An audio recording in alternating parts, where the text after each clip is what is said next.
माननीय मुख्यमंत्री जी द्वारा आज बैठक टीम 11 की आयोजित की गई।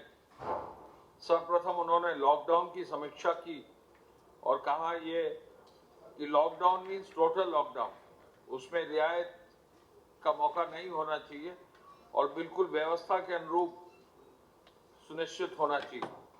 माननीय मुख्यमंत्री जी द्वारा विशेष रूप से उन जनपदों में जहां 10 से अधिक कोविड केसेस हैं, उन पर एक एक जनपद की समीक्षा करते हुए सख्ती से लागू करने का 100% अनुपालन करने का निर्देश दिया और यह भी कहा कि लॉकडाउन का उल्लंघन करने या दुरुपयोग करने पर कार्रवाई सख्ती से की जाए, सोशल डिस्टेंसिंग का पालन किया जाए और किसी भी सूरत में कहीं अव्यवस्था न हो।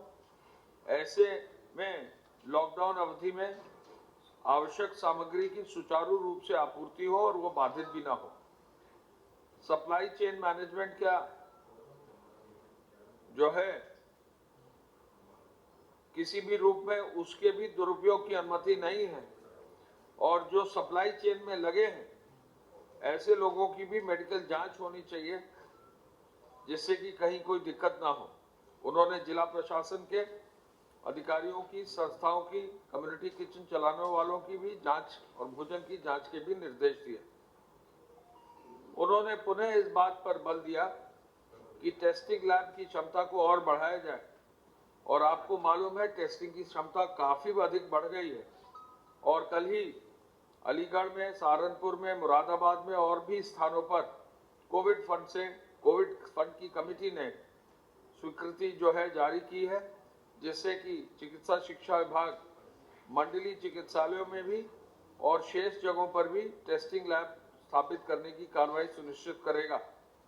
इस कार्य को और तेजी से करने और मेडिकल टेक्नीशियनों की ट्रेनिंग भी करने का निर्देश दिया गया और जो ऑलरेडी चल रहे हैं लैब्स, उनके सुरक्षा उपकरण को दुरुस्त करने का निर्देश दिया। मुझे बताकर ये खुशी है कि प्रदेश में 10 जनपद कोरोना मुक्त अब हो गए हैं। जो पहला जनपद पीलीभीत से कार्य शुरू हुआ था, महाराजगंज, हाथरस, इस तरह से करते हुए 10 जनपद अब कोरोना मुक्त हो गए हैं। ये विवरण प्रमुख सचिव स्वास्थ्य रखेंगे और पहले से ही 22 जनपद लगभग कोरोना से मुक्त रहे। ऐसे में 32 जनपद प्रदेश के कोरोना मुक्त हैं। इस पर भी आज बैठक में चर्चा की गई, लेकिन फिर भी मुख्यमंत्री जी का आदेश था कि ऐसे मुक्त जनपदों में भी पूरी सतर्कता बरती जाए और सभी सावधानियां बरती जाए और किसी भी दिशा में सुरक्षा चक्र में कोई छूट ना हो। माननीय मुख्यमंत्री जी द्वारा पेंडिंग सैंपल्स के तुरंत जांच कराए जाने और संक्रमण के मानक के अनुसार सुरक्षा संबंधी कार्रवाई सुनिश्चित करने का भी निजी चिकित्सालयों में निर्देश उन्होंने किया और जिन निजी चिकित्सालयों में यदि कहीं पर संक्रमण फैला है तो उसमें जो मेडिकल डिपार्टमेंट की कार्रवाई है, ऐसे निजी चिकित्सालयों में जो है प्रभावी कार्रवाई करने का भी निर्देश उन्होंने दिया। मेडिकल इन्फेक्शन से बचाव पर विशेष सावधानी बरती जाए, यह निर्देश भी दिया। माननीय मुख्यमंत्री जी द्वारा आज पुनः इस बात की समीक्षा की गई कि आइसोलेशन बेड पर रोगी के लिए ऑक्सीजन की व्यवस्था हो और प्रत्येक 10 बेड पर वेंटिलेटर की सुविधा हो। L1, L2, L3 श्रेणी के चिकित्सालय जो है, अस्पताल जो है, उनकी संसाधन और मजबूत करने और टेस्टिंग लैब के संसाधन को मजबूत करने के लिए मुख्यमंत्री का पीड़ित सहायता कोष कोविड केयर फंड, ये नया नाम आ गया है। जो मुख्यमंत्री जी का कोष है उसका नाम है मुख्यमंत्री का पीड़ित सहायता कोष कोविड केयर फंड। इसमें जो है फंड की धनराशि तुरंत देने का निर्देश दिया है। माननीय मुख्यमंत्री जी द्वारा भारत सरकार के निर्देशों के अनुरूप, शासन के नियमों के अनुरूप अप्रभावित जनपदों में औद्योगिक इकाइयों को संचालन की अनुमति का भी निर्देश दिया है। मुझे ये बताना है कि आज 6,980 औद्योगिक इकाइयां क्रियाशील हैं और इनमें 1,25,000 श्रमिक कार्य कर रहा है।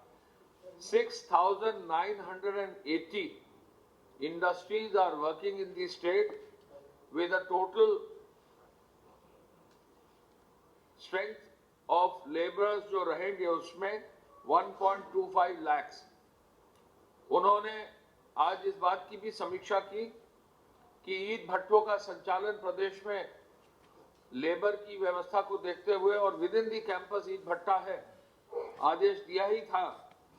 आज 12,027 ईंट भट्टे प्रदेश में कार्यरत हैं और लगभग 12 से 15 लाख श्रमिक ईंट भट्टों पर काम कर रहे हैं। 12,027 brick kilns are working in the state and they involve at least 12 to 15 lakh workers, laborers within the brick kilns। माननीय मुख्यमंत्री जी द्वारा ये भी समीक्षा की गई चीनी मिलों के संदर्भ में, तो मुझे बताकर खुशी है कि 119 चीनी मिल जो चली हैं, जिनमें अब भी 96 लगभग चीनी मिल चल रही हैं। जहां जहां गन्ना पेराई पूरी हो गई थी वो पूरा हो गया है, जहां गन्ना पेराई पूरी नहीं हुई पूरे करने की कार्रवाई भी की जा रही है। 119 चीनी मिलों में 60,000 श्रमिक कार्य कर रहे हैं और चीनी मिल में पेराई सत्र के बाद भी उनके श्रमिक कार्य करते रहते हैं, क्योंकि पूरी मशीनरी को सफाई और उसकी व्यवस्था करनी होती है। माननीय मुख्यमंत्री जी द्वारा आज इस बात की भी समीक्षा की गई कि औद्योगिक इकाइयों के कच्चे माल तथा फिनिश प्रोडक्ट की ढुलाई में कोई वाहन और ट्रक के आवागमन में रोक ना हो। उन्होंने ये भी निर्देश दिया कि जिन जगहों से अगर हॉटस्पॉट नहीं है, जनपद से अनुमति है, तो एक्सपोर्ट के लिए एमएसएमई के एक्सपोर्ट के लिए अगर माल जाना है तो उसकी भी व्यवस्था की जाए और एमएसएमई के एक्सपोर्ट के जो माल वाले हैं उनका एक्सपोर्ट की कार्रवाई भी सुनिश्चित की जाए। फिनिश प्रोडक्ट ले जाने की और कच्चा माल ले जाने की कोई भी जो है समस्या नहीं होनी चाहिए, बनस्पत इसके कि इन वाहनों में कोई अनधिकृत व्यक्ति ना हो। तो ये भी निर्देश उन्होंने दिया है। उन्होंने ये भी निर्देश दिया है कि जो भी औद्योगिक इकाइयों का संचालन होगा, जिन जनपदों में हॉटस्पॉट्स हैं, जिन जनपदों में जिलाधिकारियों ने अनुमति नहीं दी है, उनको छोड़कर जो भारत सरकार की गाइडलाइंस हैं उनके अनुसार स्टैंडर्ड ऑपरेटिंग प्रोसीजर के अनुसार कार्रवाई की जाएगी। यह भी उद्योग विभाग ने बताया है कि सोशल मीडिया पर कहीं गलत खबर यह चलाई गई कि औद्योगिक इकाइयों के विरुद्ध भी कार्रवाई की जा सकती है, ऐसा नहीं है। औद्योगिक इकाई सोशल डिस्टेंसिंग का फॉलो करें, भारत सरकार की गाइडलाइंस का फॉलो करें और हम एनकरेज करेंगे कि जिन क्षेत्रों में जहां औद्योगिक इकाई चलाई जा सकती है, जहां अनुमति है, वहां वो चलें और वहां कामगारों को रोजगार भी उपलब्ध कराएं। हम ये भी आपको बताना चाहेंगे कि आज खाद्यान्न वितरण में एक रिकॉर्ड उत्तर प्रदेश ने स्थापित किया है।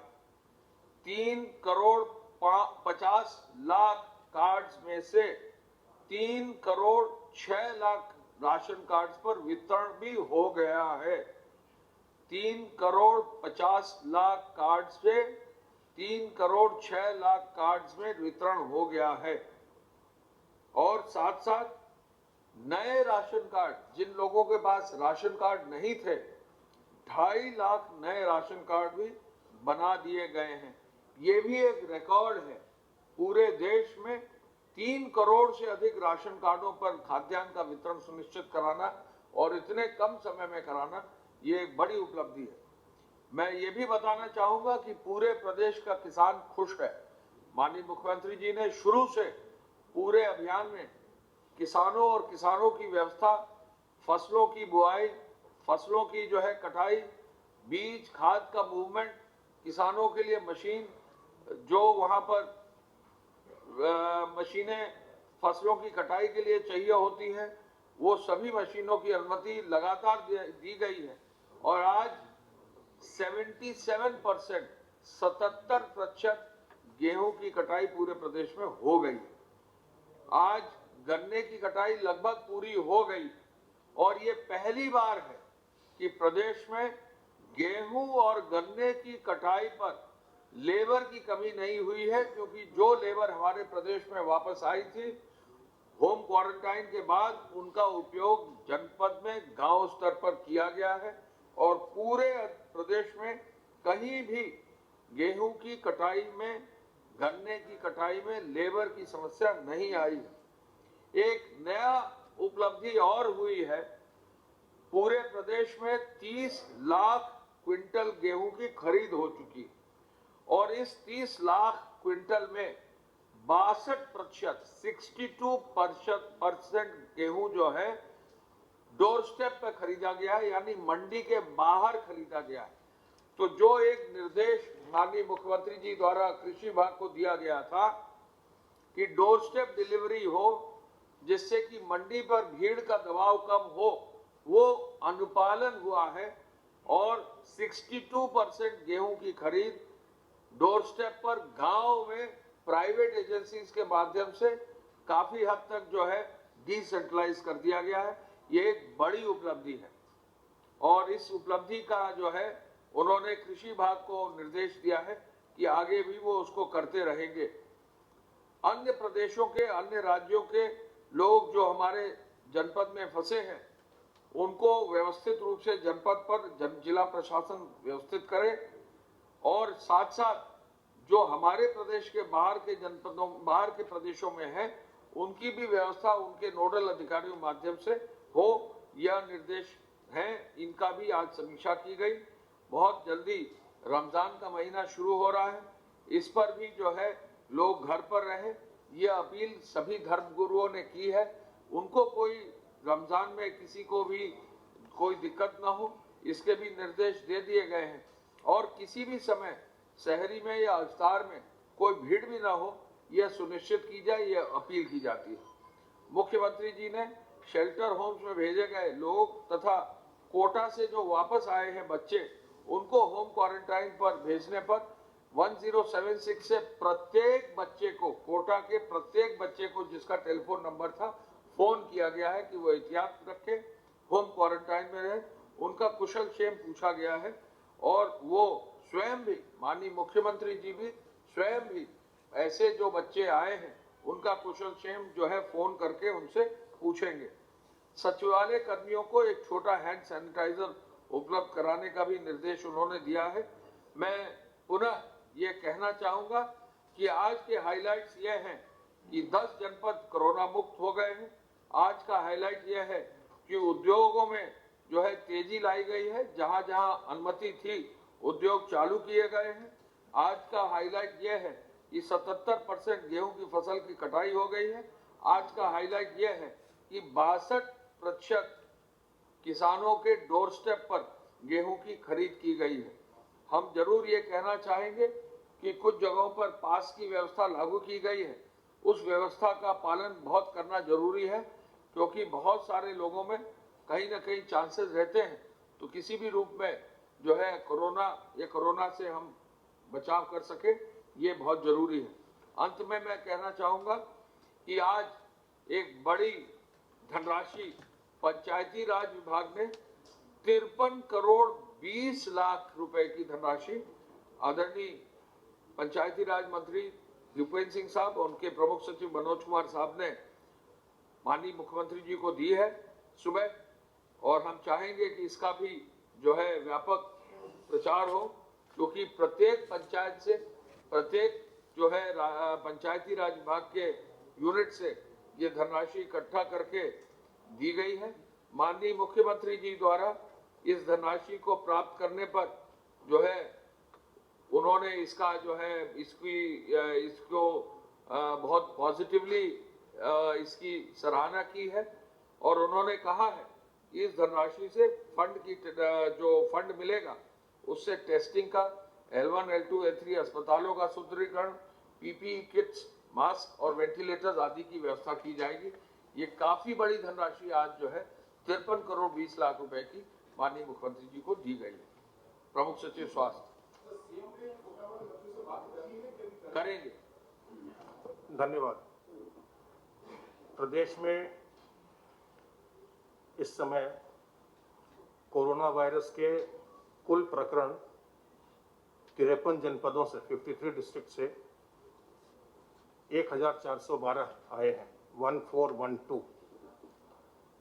इनमें से 165 लोग पूरी तरह उपचारित होकर डिस्चार्ज किए जा चुके हैं। 21 लोगों की मृत्यु हुई है। प्रदेश में इस समय 1226 एक्टिव केसेस हैं। ये जो 53 जिले थे जी, 1226 एक्टिव केसेस हैं, और ये जो एक्टिव केसेस हैं, जो कुल 53 जिले हुए थे संक्रमित, उनमें से एक्टिव केसेस केवल 43 डिस्ट्रिक्ट्स में हैं। 10 जिले संक्रमण के बाद उनके जो पेशेंट्स थे वो पूरी तरह स्वस्थ होकर वो डिस्चार्ज हो चुके, उनके यहाँ एक्टिव केस कोई भी नहीं है। और ये 10 जिले हैं: पीलीभीत, लखीमपुर खीरी, हाथरस, बरेली, प्रयागराज, महाराजगंज, शाहजहांपुर, बाराबंकी, हरदोई और कौशाम्बी। इनमें अब इस समय एक्टिव केस कोई नहीं है, पर इनको ये बताया गया है कि इनको अत्यंत सावधान रहने की आवश्यकता है, क्योंकि ये वायरस जो है बहुत ही ट्रिकी है और किसी भी समय फिर से आ सकता है। तो इनको लगातार अपनी सैंपलिंग करते रहनी है, और सैंपलिंग करके ये इंश्योर करना है कि इन्फेक्शन फिर से ना आए। पीलीभीत, लखीमपुर खीरी, हाथरस, बरेली, प्रयागराज, महाराजगंज, शाहजहांपुर, बाराबंकी, हरदोई और कौशाम्बी। पूल टेस्टिंग का काम लगातार चल रहा है, और पूल टेस्टिंग, आपको ध्यान है कि सबसे पहले उत्तर प्रदेश में ही प्रारंभ हुआ था, और जो KGMU लखनऊ में उसने इसको शुरू किया था। अब इस समय पूल टेस्टिंग मेरठ के मेडिकल कॉलेज में और इटावा में वहाँ भी प्रारंभ हो गई। कल 200 सैंपल्स की पूल टेस्टिंग लखनऊ में की गई KGMU में, 200 सैंपल की पूल टेस्टिंग मेरठ में की गई, मेरठ मेडिकल कॉलेज में, और 180 सैंपल की पूल टेस्टिंग इटावा में की गई।